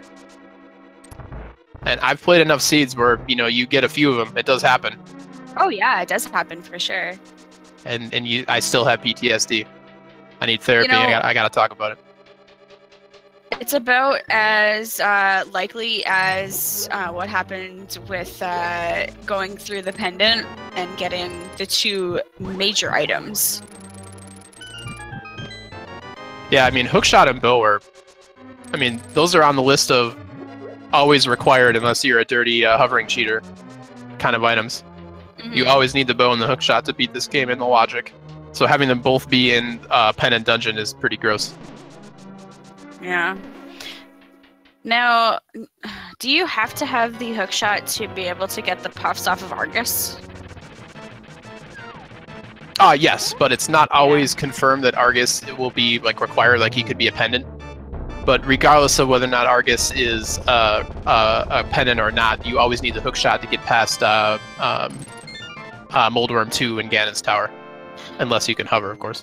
I was more wondering if it was possible for Couch to just beat him now if he could hover here. But you can't hover in Swamp Palace, unfortunately. Oh, Because of the way the game does okay. the 2 levels. It would be pretty sweet, though. If somebody could figure that out, that would bust this game wide open. The things you learn. We need to get those analysts from the previous joke and get them on that. Exactly. I'll let them have the abacus back, and they can get going on some real work. Solski going for the Cane of Samaria coffee break strats? I'm not really sure what he's doing. Swag? No, that's his comfort block. The towel room, makes him really nervous, and he's doing the cool spin around pot thing. There's something cool going on here. I don't know what it is, but I'm digging it. I don't. Solski's like, let me show you the dance of my people. No, what's better is when you see someone play as the tile sprite doing tile rooms. Oh yeah, you're right. That is the best. Speaking of not the best, Couch just had his dreams crushed by nothing in the left side of Swamp. So having gone into Swamp with nothing without the hookshot and Pod without the bow, Couch has to know he's in trouble. So I wonder if he's going to go back. We basically need him to go to Thieves Town right now to stay competitive in this race. And meanwhile, Solski is going to check out Death Mountain because why not? He hasn't been up here yet. He just picked up the mitts, so he's got both the light side of East Death Mountain and the dark side. And he just dead rocked himself. Good work, Solski. I've got to temper all those compliments I gave him earlier and call him out when he dead rocks himself. Yeah, you gotta balance it out, right? Yeah, exactly. All right. So the one thing that Couch has going for him is that he has done a lot of checks. So as soon as he does this, it looks like that is where he's going. He is going to Thieves Town because there's nowhere else that he can go at this point. Or nowhere else that doesn't suck less than this anyway. Ice Pals. Yeah, exactly. So this then means that he will be able to rush through the rest of the dungeons because he won't be looking for anything else except for the ice rod. That's true, but he's already done the time-consuming parts of all those dungeons. Oh no, what's he doing? Wait, what? He didn't pick up the big key. Did he walk by one of the chests? That would be odd because I don't remember. I thought he picked up all the chests. I thought he did too, but clearly he did not because he must have accidentally walked by one of the chests. We were so focused on him leaving when he opened a chest that we didn't realize he forgot to open one. I think what happened to Couch is he knew that last chest had to be a big key because that's how Thieves Town works. Yeah. So once he knew that was no item, I think he just instantly mirrored out, and then forgot he had to actually pick it up to like complete the dungeon. Oh, okay. So he it was a smart play earlier that ended up backfiring, but it does show off his game knowledge because he knew that was a thing. Very smart. Very good with counting chests. Yep, definitely. I mean, it ended up backfiring horribly, much to our amusement, but it was smart. Alright, no God Pixel for Couch, unfortunately. Still, all in all, not a bad hellway there.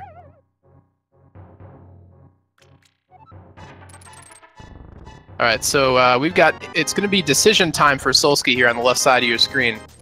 He's going to be checking Hookshot Cave. He's already checked Spike Cave, so he'll check Hookshot Cave first, and then he'll look over to Turtle Rock. Now, if Ice Rod is in Hookshot Cave, I would say it's going to be pretty hard for Couch to come back in this race. Alright, he sees Quake, so he's going back to Hookshot Cave. However, if Ice Rod is not here, then this game could still be real. Yep. Alright, it's a moment of truth. Everyone's on the edge of their seat with their hat under their butt right now. Okay, we got a B-Torp. Yeah, that is not an Ice Rod. Neither is that. No. Okay. Oh, yes! Oh! So he is not. He is still playing this game. He's gonna go through and full clear Ice Palace. Yep. Now this is huge news for Couch because Couch has had those mitts for a much longer time than Solski has. Solski has got all these checks that were mitt-locked before.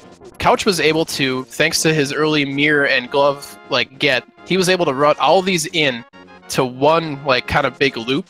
So even though that loop ended up not getting him anything, he did it in a very efficient way. Yeah, that's what I was saying before. So. But I was just reiterating it for the crowd. I didn't mean to steal your excellent words. Sorry, I didn't mean to say that either. But this means now that all of Couch's routing hopefully will now let him catch up a little bit. Yeah, I mean, now he does. It's not to be underestimated how much catch up he's got to do here, and I ain't talking about what you put on your hot dog. He's got he's got Eastern Palace, the back of it to clear. He's got Helmasaur to clear. Now those are both going to be relatively quick because he's got, he already went into those dungeons, but that's still a lot of walking and a lot of boss killing. He's also has to go back into Swamp, and since he's still looking for Ice Rod, he will 100% check all those Swamp chests. But he already did left side. Very true. But I mean, he'll still have to double dip, which is a non-trivial source of time loss, unfortunately. And also, Couch does have to make the hard call to go over to Sahasrahla to turn in that green pendant. He might be inclined to go, alright, I'm going to take this hook shot I found late and go and do Swamp first. Oh, yeah. Which would not be terrible. I mean, he already did the hard part of Swamp, so he would just clear it and then have more tough decisions in life to make. But since he's already been to the Eastern Palace area, when is he going to get over there to turn in that green pendant? That's going to be a tough call to make.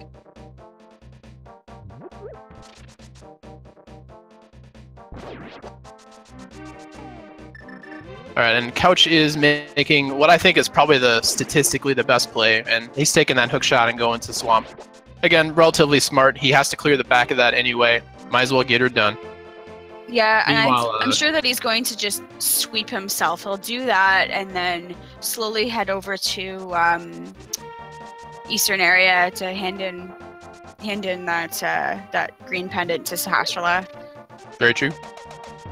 And of course, on the left side of your screen, Solski is just taking units of time, and he's just throwing them in a garbage can right now in a desperate attempt to find the Ice Rod. And we've already seen these checks on Couch's side. He did all the overworld checks, so Solski is just repeating a lot of that.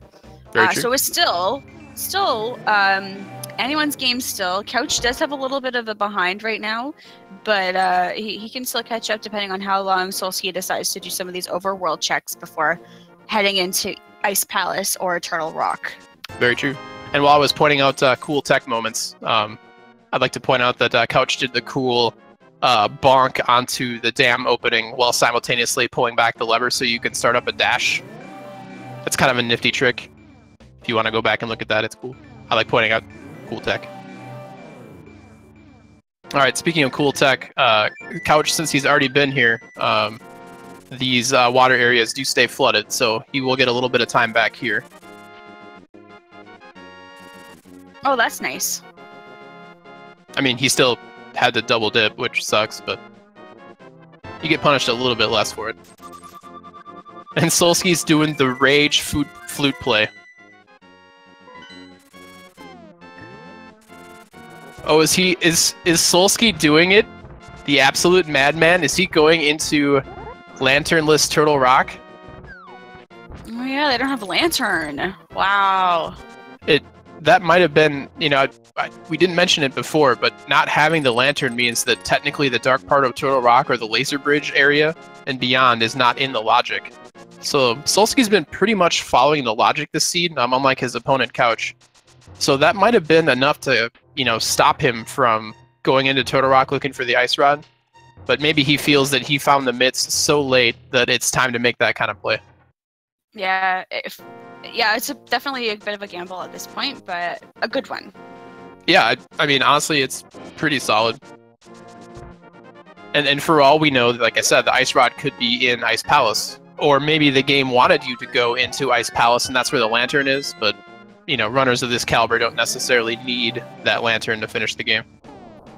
Yep.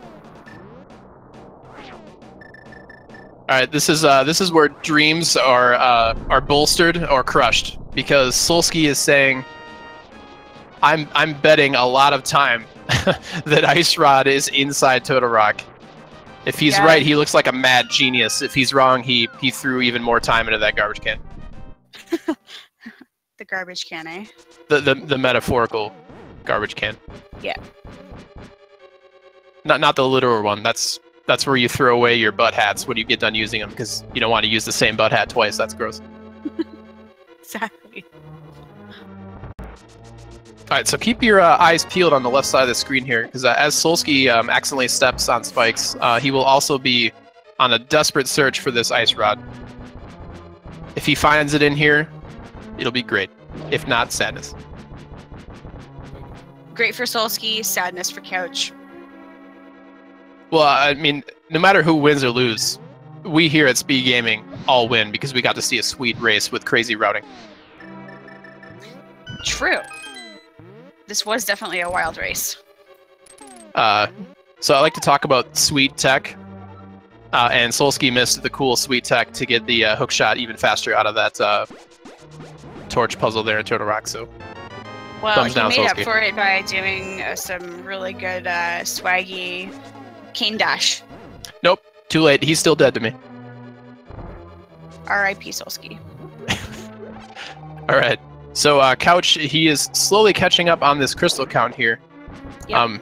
He needs to make that hard call to go to Sahasrahla to turn that green pendant. Yeah, well, he just got the book, so he's gonna do this check real quick. Yep, and that's just smart. He's right here. Yeah. If he was going to like go to Sahasrahla, he would have had to flute anyway. So. Solski. Oh my gosh! Oh, the Ice Rod is in Turtle Rock! Oh. Yeah, there it is!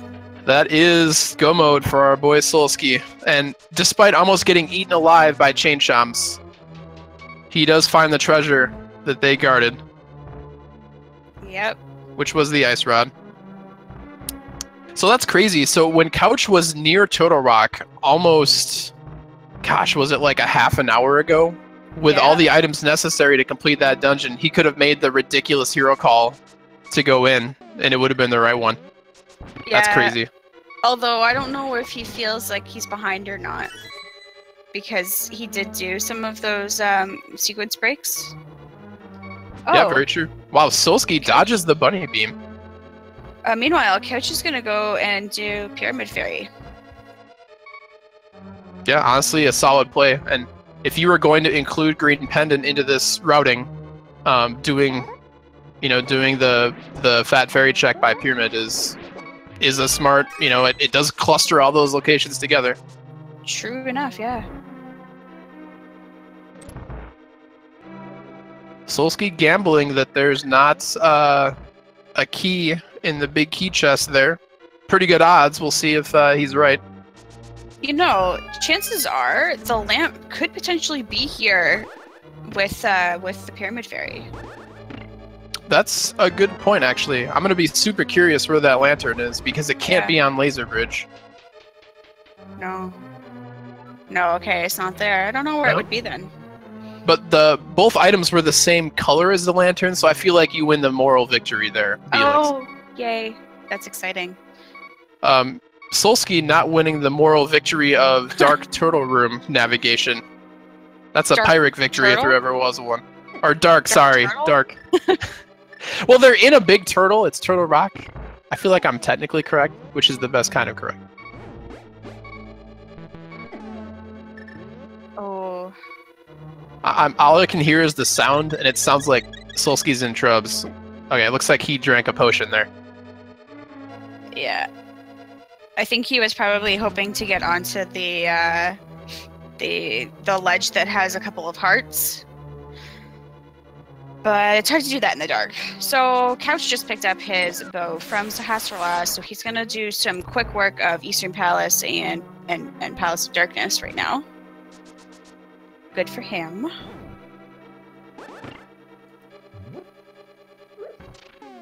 So this does put him finally in line. I wonder if he's like feeling really far behind. I think with the sheer number of overworld checks he did in the mid game that yielded absolutely nothing, he's probably feeling a little behind.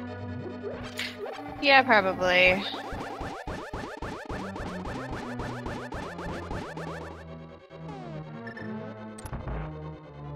All right, so we've got ourselves a nice going for the 1 cycle Trinex there from Solski. Can't do the 0 cycle without Butter Sword, unfortunately. So it's the hat on his butt strat? You need a new hat for every time you fight Trinex. Well, I guess he's found all 3 tunic colors, so he's had 3 different color hats. Nice. All on his head though, not on his butt.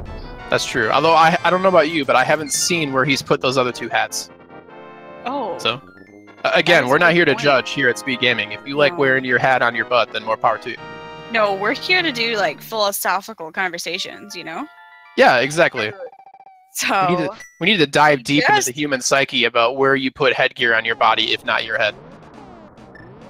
And the other question to ask is, where is this big key? That's true. So here at Speed Gaming, we have got something called the Big Key Guessing Game. So for those of you who have subscribed or donated 250 bits to any of the Speed Gaming channels, have a chance to be entered into the leaderboard. Make sure you get your guesses in. B-Links, where do you like your big key? How do you like it served? In what room? Oh, in what room? Oh, sorry, what number? Sorry, I accidentally revealed my secret tech. I'm gonna go with 15. All right, that's a pretty solid choice. So my secret tech for the Big Key Guessing Game is I like to guess rooms instead of chests, because that increases my odds of being correct. I like that idea. Yeah, it's sly. So obviously, anyone who guessed 1 or 2, you're wrong. And I also like to ramble on for a really long time while the runner checks locations, so that by the time I actually commit to a location, I've already narrowed out 3 or 4 of the locations. So you see how I've done that? I've already gotten rid of 2 of them. Are you a witch then? I must be. Some kind of demon guesser. But yes, my favorite room is the randomizer room. It's the room named after the randomizer. And also it's got 4 chests, maximizing the value. Awesome. And I am Totally. That's punishment for my hubris right there. As soon as I make the commitment, you get hosed. Yep. All right, so that was the big key. Chest in number 4. Number 4, yep, that is correct. So anybody that's guessed 4. See, the first person to guess correctly was Trace 3. So good work, Trace 3. You win coolness points. We will send you the unused hats from previous Link costumes that you can wear anywhere on your body. I've got a recommendation, but I won't tell you.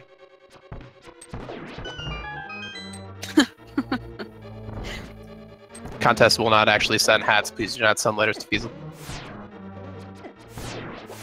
Alright, Solski having some trouble with mimics there.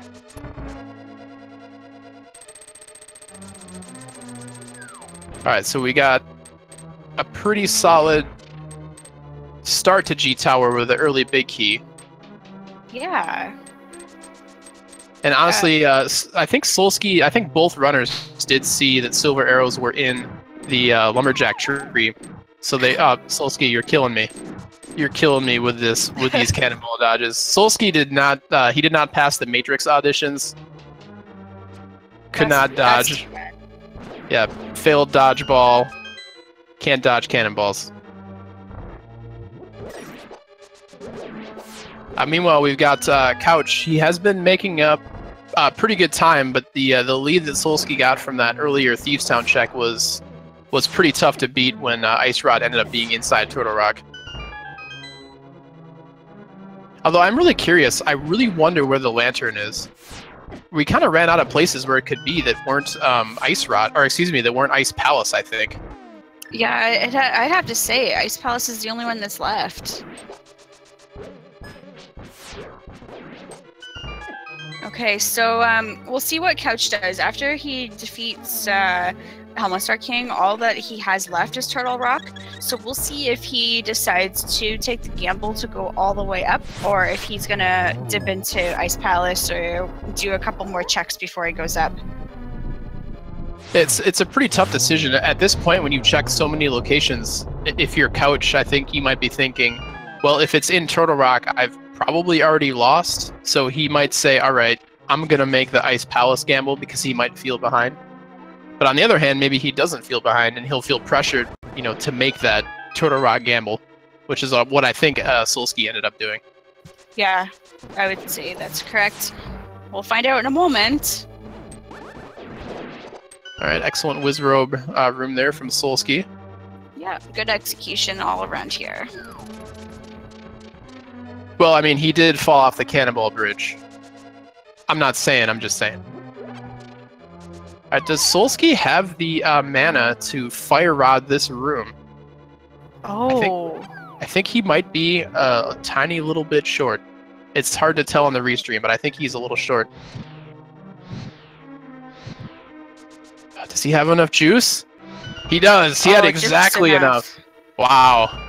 So he had to be careful. Oh, Couch is doing it.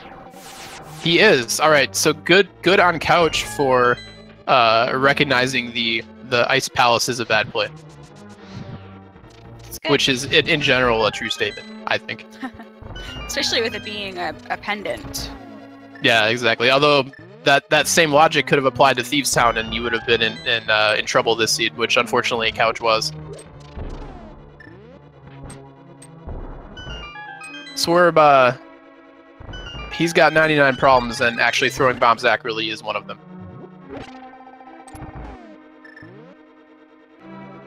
But he manages to get through just fine. Did you say Swerb? Oh, excuse me. I said Solski. I'm sorry. Okay. Well, you know what? Swerve does have 99 problems, and bombs probably are one of them, but it's not relevant or germane to this discussion. I saw Swerve making fun of me in chat earlier. Sorry, buddy. Alright, so Solski missing the hookshot. Wow. He eschews that last chest for the memes, even though it could potentially contain Buttersword. This is what happens when you drink adult beverages and try to commentate at the same time, folks.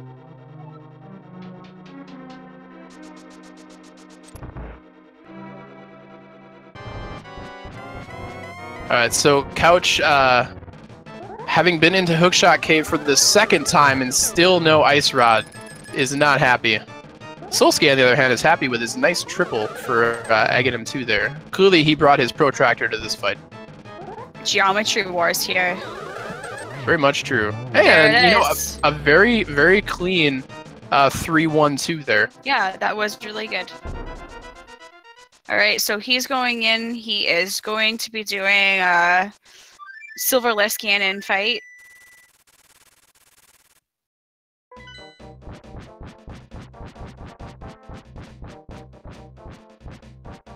Yep, Silverless Ganon. The only difference between Tempered Sword and Buttered Sword is the first few phases. It still takes the same number of spins, which is 12 in the final phase with Tempered or Butter Sword.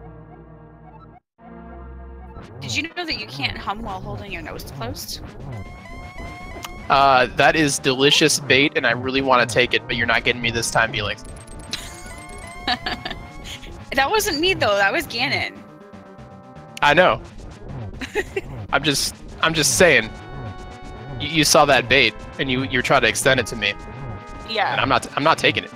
You're not gonna take it, okay? Oh god, you're right. I can't do it. I just got done trying.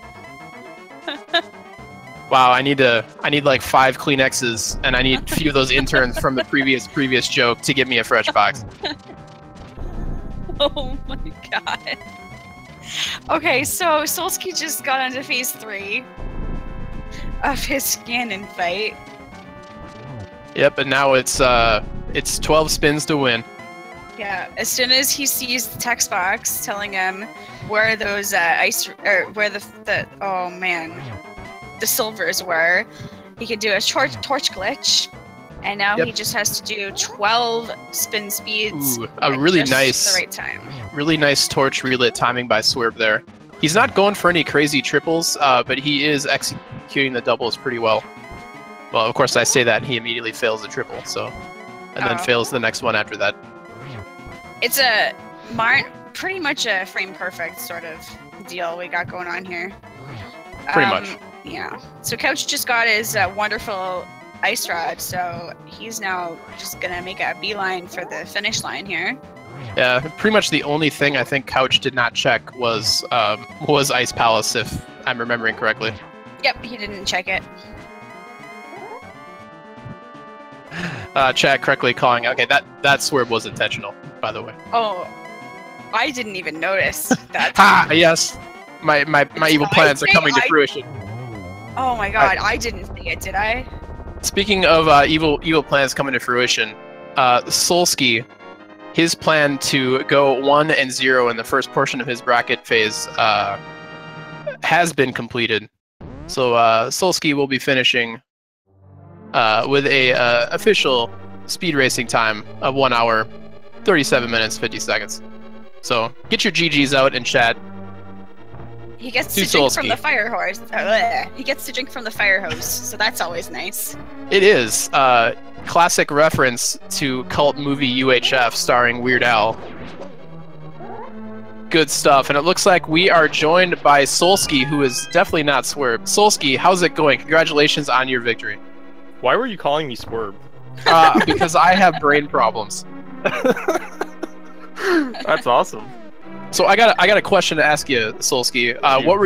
What were you thinking when you went into Pennant Thieves Town and were rewarded by a delicious hook shot, and then were continued to be rewarded once you turned independent? Really tight routing paying off, and I'm either very ahead, or if Couch makes the same play, it's kind of even. So that's probably my only concern point, was eventually leading to the Ice Rod. But yeah, other than that, like, the race just felt really, really tight, especially for the first hour for routing. It was really great. Yeah, I'd say both you and your opponent had wildly different routes, actually. It was a really fun race to watch. Your opponent actually logic broke into Death Mountain and found the mitts very, very early. He had the mitts in the mirror for quite a long time, whereas you made that earlier Thieves Town play and had hookshot and bow, and you guys were just running around making completely different routing choices. It was really incredible to watch. That's pretty neat. Yeah, I was considering breaking to the mountain early too, particularly when I found the hook shot, because I knew that would give me hair access and the such. But I was worried that maybe it was just a Lamper fleet leading to Death Mountain and then nothing else. So I didn't really want to commit too much to that. But in the end, I think it just paid off more because I got my Titan mitts so late. And really, it just came down to Meyer Shed area. What was it? Checkerboard, Hammer Peg, Smith's, Purple Chest, Ice Palace, and TR for Ice Rod when it came down to it. So it was Ice Palace ever on your checklist or not really? Bottom of the list. I actually was 50-50 if I wanted to do TR. Like, I was really mad when I saw it was Quake. I was actually hoping for Ether. You were hoping it was like Bombos or something? No, I was hoping for Ether just because it was that Quake fish, and Quake we got early is pretty free, but yeah, that one bothered me just because I was missing the Ice Rod still, and I just got my Titan mitts. My worry was Coach might have gotten it earlier, and he might have been able to find Ice Rod sooner than I did, so that was the kind of the concern. Yeah, actually, Couch was in the Turtle Rock vicinity. Since he had those mitts so early, he was actually in the Turtle Rock vicinity with everything he needed to clear it, minus Ice Rod quite early. But I mean, it's so tough to go into Turtle Rock when you just literally found mitts when you're right there. Like, it's a really tough call to make. Like, did not having the lantern affect your choice to go into Turtle Rock? Like, was that something that ever crossed your mind? A little bit too. Just because, again, just to play on that premise of Death Mountain, it kind of did, but I wasn't too concerned with it. I was more worried about getting the Titan mitts when I did, and I knew it was late in the chain, logically, especially where we found the flute eventually, which was something I wasn't too happy about finding, but yeah, it was you know, it was challenging, right, because it came down to a 50-50 between Overworld and the dungeon. I ended up losing, but bad choice, but won the war eventually. Excellent. Well, I think at this point, based on what your opponent checked and you checked between the two of you, Couch did end up checking out Fat Fairy, so I think the lantern basically had to be an Ice Palace unless I'm completely crazy and wrong, which is certainly possible. Or, so yeah, Ice or Meyer if Bombos was nice, for sure. Oh, that's true, but that's even more disgusting, actually. It is. It really is.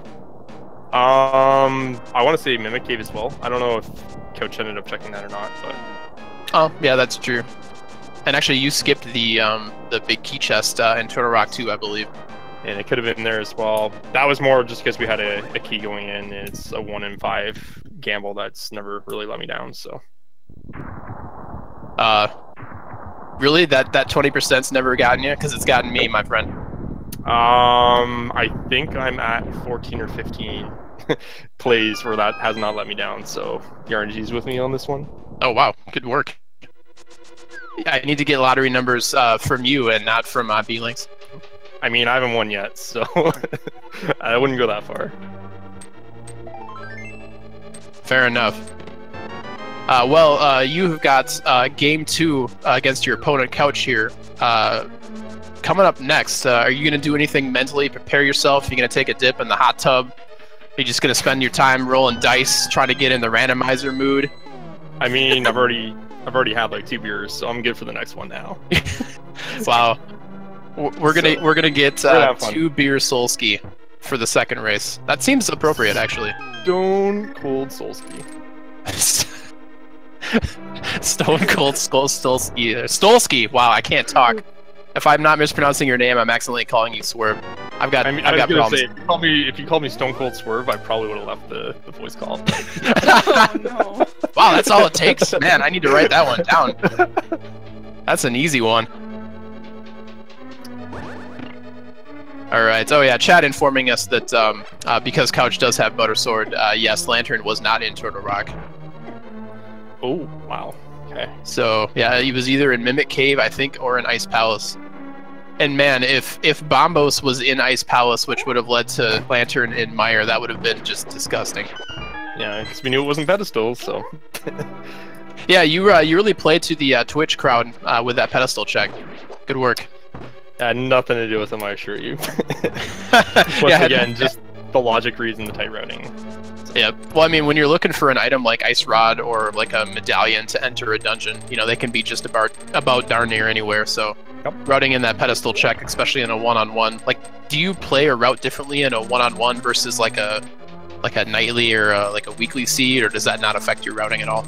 I'm gonna say yes, just because any weekly you're playing a field. I mean, it's kind of like golf, right? Like you're playing your game to compete eventually with your others, but you're really just competing with yourself. In a one-on-one, you're playing the person, right? So I feel like one-on-one's a little different. I'm a little safer, maybe, so to speak, depending on my opponent.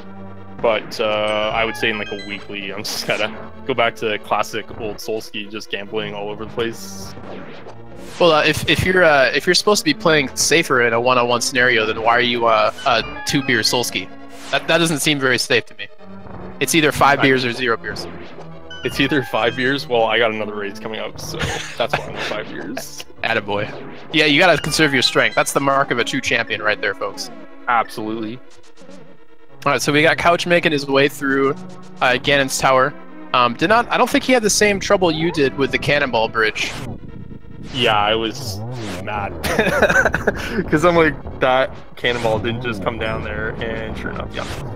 Because the RNG is different every time you enter there, so the patterns and the timings of moving can be slightly different, and that was just like one where it's like, okay, I'm not expecting one there, whoops. Yeah, you got a little bodied in there. Well, at least you got to use the iframes for the sweet dash through them. You know, it wasn't a complete and total loss. Oh, it was fantastic. My G tower was like hot garbage. I was trying to be nice when I was pointing out how your cannonball bridge went, but yeah, a little bit. It was really bad. It's okay. I calls them like I sees them. Yeah, it was a little rough. The Agatsu fight was probably the best part of the whole GT experience. Ganon was kind of meh to do. Just on the 4th cycle we lost. I think we missed like 3 or 4 spins, which I wasn't happy about either, but we got the torch glitch, which was the most important part of that fight anyways, so. Yeah, very true. In fact, I was actually in the middle of complimenting you for not going for any crazy triples, but being really consistent with your doubles, and then you missed the first part of a triple and then missed the second spin after that, so thanks for making me look bad. Not that I need any help. You're welcome. That's true friendship right there. Yep, it is. Excellent. Well, any final thoughts from you, Solski, before you go into the hyperbolic time chamber to prepare for your next race against your opponent here? No, just looking forward to the next race. GG's my opponent again.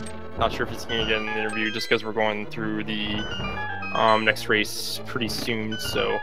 No, yeah, we'll be going. I think you got to leave for prep time in a minute or two here. But yeah, we'll be going straight to race 2, where I believe we are joined by a different pair of commentators. So we'll get you guys the information on that. But well played on your first match, Solski. I hope for an equally entertaining show that we got from the first one for your next match. All right, and thanks for watching, guys, and hope you enjoy this one and the next one coming up. Thanks, guys. All right, sounds good. Good luck. All right, so again, GG's out to Solski for winning race number 1. We've got Couch here coming in on his Aghanim fight. Let's see if he can manage a triple here. Oh, very close. It was close, though. Let's see if he can get 2. Or 3 here. Okay, no. So 3.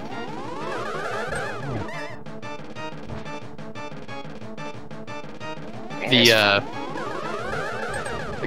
Couch brought a compass to a protractor fight. That's always tough. Also, geometry jokes. They don't get to be used very often, but I love it when they can.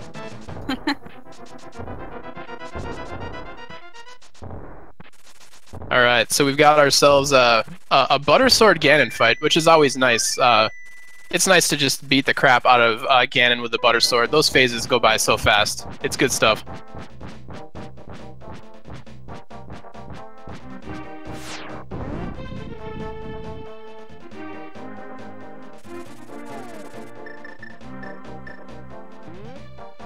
All right. What's he doing with his B? I think he's going for safety potions, I'm guessing? Maybe he knows that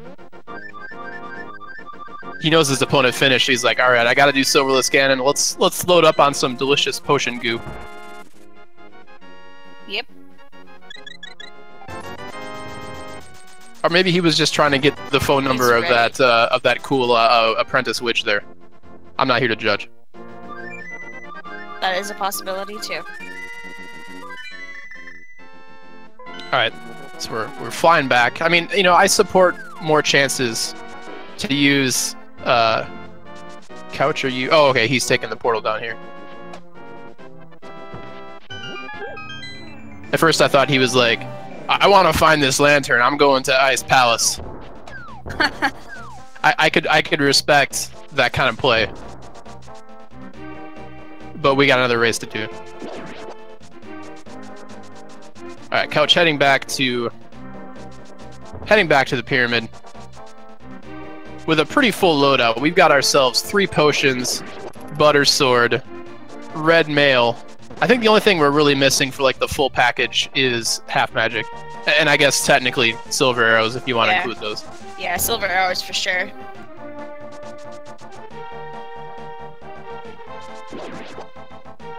All right, so we murder those funny-looking guys, and we drop into a hole, and we're gonna fight a pig.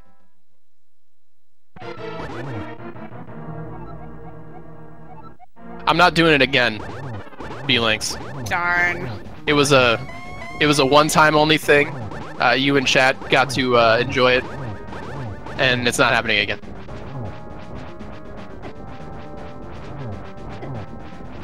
All right, and again, Couch showing off just how easy and relatively quick Butter Sword phase 1 and 2 Ganon fight is. Yeah, looks like he's already on to phase 3 now, so there he goes. Oh man, I said, oh, he is just trolling. Yeah, that was a lot of teleports. Ganon's a jerk. He sure is. And he doesn't hug very well either. No. He also hit his one true weakness, the silver arrows, in a really good place this seed. Oh, he did. Oh, what a clutch! What a clutch torch glitch. Couch just threw it out there and got it midair. That was very well done. The second one, not as much. Yeah, he has to be careful. Doesn't want to run out of magic. How many I think he might. Is this? You still need 12 spins, but I think he did pick up 2 potions, so he's got plenty of magic. Yeah. Although he was really close there, on the edge, almost bounced right off. Jeez. Couch, you're killing me. There we go. Nice recovery. Oh my goodness, doing it again. Question in chat: where were silvers? Silvers were in the lumberjack tree behind Aghanim, and this was not an Aghanim required seed, so no runner in the brackets is going to unnecessarily do Aghanim just for silvers. Basically. No, not when we're in brackets like this. All right, so Couch setting up. I can't count, so I'm lost track of how many spins he's on, but he's got to be getting pretty close to 10 or 11 here.